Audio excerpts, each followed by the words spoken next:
So I create a website, click on next, and you can go ahead and click on WordPress, click on next, and here I'm gonna give some details. Okay, create a login details for WordPress account.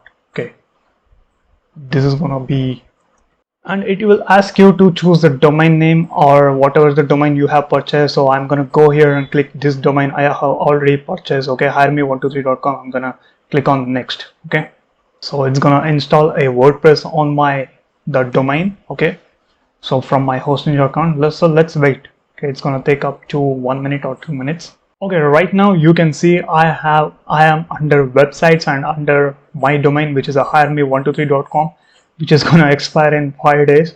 So for this video purpose, I'm using this domain. Okay, whatever, you have to be very careful when you're choosing domain, because once you're choosing, you cannot change up to 1 year. Okay, domain is not changeable. Okay, modifiable.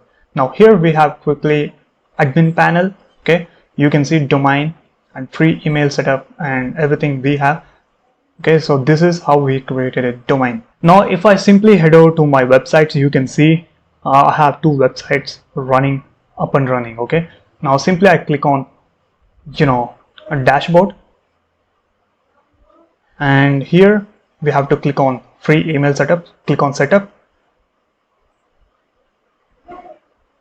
which is free emails. You can create free emails under your hosting, which is a great good news when you choose, and you're gonna select host changer free. Okay, now here you can give whatever you want under your domain. The Gmail, this email will be under your domain. So let's go on. For temporary purpose, so this is our email. Okay, raj@hireme123.com. okay, now I have set the password. Okay, now after creating it, we're gonna go through skip. Now that's it. We have a email account, professional email account, raj@hireme123.com. if you copy this and if you head over to mail.hostinger.com, and if you actually log in,